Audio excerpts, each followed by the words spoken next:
নমস্কার জানাই সকল দর্শক বন্ধুদের। আশা করছি যে যেখান থেকেই দেখছো সকলেই খুব ভালো আছো।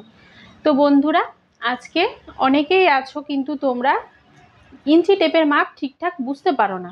যারা নতুন আছো তারাও হয় অনেকে বুঝতে পারো না, আবার যারা পুরনো আছো তারাও কিন্তু সঠিকভাবে গজ, গিরা বা পৌনে এই মাপগুলো তোমরা বুঝতে পারো না। তো আজকের ভিডিওটি কিন্তু পুরোটি দেখলে তোমরা সম্পূর্ণটা শিখে যাবে ও নিজেরাই কিন্তু সব কিছু মাপ বুঝতে পারবে। তো প্রথমেই তোমাদেরকে যেটা বলবো যে এই যে আমি যে খাতায় লিখে রেখেছি টোটাল মাপগুলো, এটা তোমরা একটা কিন্তু খাতায় লিখে নেবে, তাহলে তোমাদের বুঝতে সুবিধা হবে। পরে তোমরা যখন এই খাতাটা দেখবে তোমরা কিন্তু অনায়াসে বুঝে যাবে। তো প্রথমে দেখো এখানে এই যে লোহাটা রয়েছে, এর কারণে তোমাদেরকে এখানের দাগগুলো আমি দেখাতে পারছি না, তোমাদের বুঝতে অসুবিধা হবে। তো আমি এখান থেকে এখান থেকেই শুরু থেকে মানে এখান থেকে আমি শুরু করছি। তো প্রথমে দেখো এই যে একের পরে যে একটা দুটো এই দাগ দুটো, এই যে বড় একটা দাগ রয়েছে, এই দাগটাকে, এই লম্বা একটু লম্বা দেখতে পাচ্ছ, এই দাগটাকে কিন্তু শোয়া বলা হয়। এই দাগটাকে কিন্তু শোয়া বলা হয়। তারপরে দেখো এই প্রত্যেকটা এই যে এক একটা দাগকে কিন্তু 1 সুত 2 সুত এরকমভাবে বলা হয়। তাহলে এই যে লম্বা দাগটাকে, এটাকে বলা হচ্ছে শোয়া, শোয়া 1 ইঞ্চি। এবার দেখো 1 2 3 4 এই চারটে দাগকে, এই চারটে দাগকে বলা হয় এই যে হাফ ইঞ্চি। এই যে দেখো একটা মোটা করে দাগ আছে, এটাকে বলা হচ্ছে হাফ ইঞ্চি। এবার দেখো 1 2 3 4 5 6 এই যে আবার একটা লম্বা দাগ, এই যে 6টা দাগ, এই 6টা দাগকে বলা হচ্ছে পৌনে 2 ইঞ্চি। এখানে 2 এর আগে যেহেতু আছে, এটা পৌনে 2 ইঞ্চি। বুঝতে পারলে? এইভাবে। তো এখানে কিন্তু এই যে আমি লিখে দিয়েছি 1 2 3 4 5 6, এই 6টা দাগকে কিন্তু বলা হচ্ছে পৌনে ইঞ্চি, পৌনে। তো এইভাবে কিন্তু এটা তাহলে কি হলো, শোয়া। আর এই যে এই লম্বা দাগটা কালো মোটা, এটা হচ্ছে হাফ, আর এই দাগটাকে বলা হচ্ছে পৌনে। তাহলে প্রত্যেকটাই যে একের পরে যেভাবে আসছে সেম সব ক্ষেত্রেই কিন্তু একইভাবে। এটা যেমন এই যে এখানে আসলে 1.5 ইঞ্চি, এটা আসছে পৌনে 2 ইঞ্চি, তারপরে এই দেখো 2 ইঞ্চি, এবার 2 এর থেকে আবার এই যে সোয়া 2 ইঞ্চি, 2.5 ইঞ্চি, তারপর এখানে আবার আসছে এই যে পৌনে 3 ইঞ্চি। মানে এইভাবে কিন্তু পরপর পরপর যাবে। বুঝতে পারলে? তাহলে সোয়া, হাফ আর হচ্ছে হাফ আর পৌনের ব্যাপারটা বুঝতে পারলে? এবার দেখো এখান থেকে এই যে 12 ইঞ্চি, যে এই যে 12 ইঞ্চি রয়েছে, এই 12 ইঞ্চিতে কিন্তু আমাদের 1 ফুট বলা হয়। 12 ইঞ্চিতে কিন্তু 1 ফুট বলা হয়। এবার দেখো এই যে 3 ফুট, 3 ফুট মানে কিন্তু 36 ইঞ্চি। 36 ইঞ্চি কোথায়? এই দেখো 36 ইঞ্চি, 36 ইঞ্চি, এই যে 36 ইঞ্চিতে কিন্তু 3 ফুট বলা হয়। এই 36 ইঞ্চিকে কিন্তু আবার 1 গজও বলা হয়। অনেকে কিন্তু দোকানে আছো গিয়ে কিন্তু বলো যে 1 গজ কাপড়, বা অনেকে দেখবে জিজ্ঞাসা করে যে দিদি 1 গজ কাপড়, তো 1 গজ মানে কিন্তু 36 ইঞ্চি, ঠিক আছে।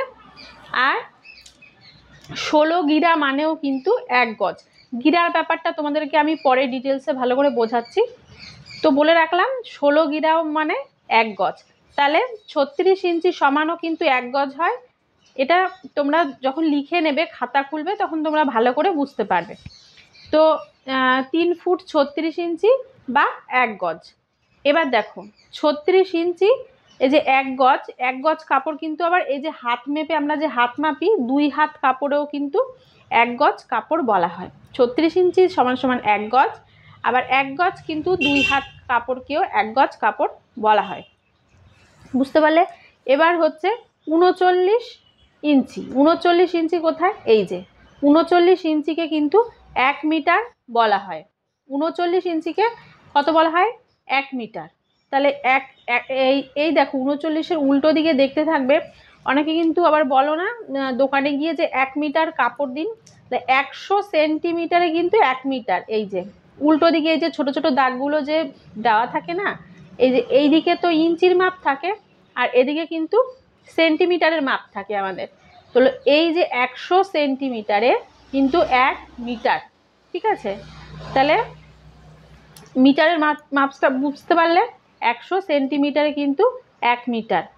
এবার 2 হাত বা 36 ইঞ্চি, 2 হাত সমান কিন্তু, এই যে আগেও বলেছি তোমাদের 2 হাত সমান কিন্তু 36 ইঞ্চি হয় বা 1 গজ কাপড় হয়। তাহলে 1 গজ নিয়ে কিন্তু তোমরা আর কোনো ভুল হবে না, 1 গজ কাপড় কততে হয়, ঠিক আছে?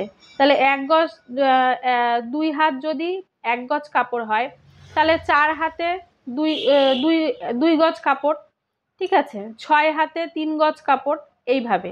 বুঝতে পারলে? সোয়া 2 ইঞ্চিতে 1 গিরা, সোয়া। এবার সোয়ার মাপটা আগেই আমি তোমাদেরকে যেহেতু বুঝিয়েছি, এই যে সোয়ার মাপটা কোথায়, এই দেখো এইখানে, ঠিক আছে? সোয়া 2 ইঞ্চি, তার মানে কি, এই যে 2 এর পরে এই যে দুটো দাগ, এই সোয়া 2 ইঞ্চিতে কিন্তু 1 গিরা কাপড়, 1 গিরা কাপড়। বুঝতে পারলে? এই সোয়া 2 ইঞ্চিতে 1 গিরা, তাহলে এর ডবল হবে হচ্ছে 2 গিরা কাপড়, তাহলে কততে আসবে? 4.5 ইঞ্চিতে। 4.5 ইঞ্চিতে এই যে কিন্তু 2 গিরা কাপড়। তারপরে দেখো 7.5, 7-এর আগে এই যে এই দাগটাকে বলছে 7.5, 7.5 ইঞ্চিতে কিন্তু 3 গিরা কাপড়, মানে এইভাবে 3 ডবল 4 ডবল হয়ে যাচ্ছে, সেইভাবে বাড়ছে। তো 4 ইঞ্চি, এই যে দেখো 9 ইঞ্চিতে কিন্তু 4 গিরা কাপড়, ঠিক আছে? তারপরে দেখো সোয়া 11 ইঞ্চি, সোয়া 11 ইঞ্চিতে কিন্তু 5 গিরা কাপড়। এইভাবে কিন্তু গিরার মাপটা বের করতে হয়। বুঝতে পারলে তোমরা? আশা করি তোমাদের ইঞ্চি টেপের মাপ নিয়ে আর কোনো সমস্যা থাকবে না। তো যদিও তোমরা এরপরে বুঝতে না পারো, অবশ্যই আমাকে কমেন্ট বক্সে জানিও, আমি তোমাদের কিন্তু আরও সহজভাবে এরপরে দেখাবো। আমি চেষ্টা করলাম আমার সবটুকু দিয়ে বোঝানো। তো আমি নতুন ক্লাস শুরু করছি। তো বন্ধুরা, এটা থেকে যদি তোমাদের একটু উপকারে এসে থাকে, অবশ্যই আমার চ্যানেলটিকে সাবস্ক্রাইব করে আমার পাশে থেকো। দেখা হবে আবারও নতুন কোনো টপিক নিয়ে। আজকের মতো এখানেই। ভালো থেকো বন্ধুরা, টাটা।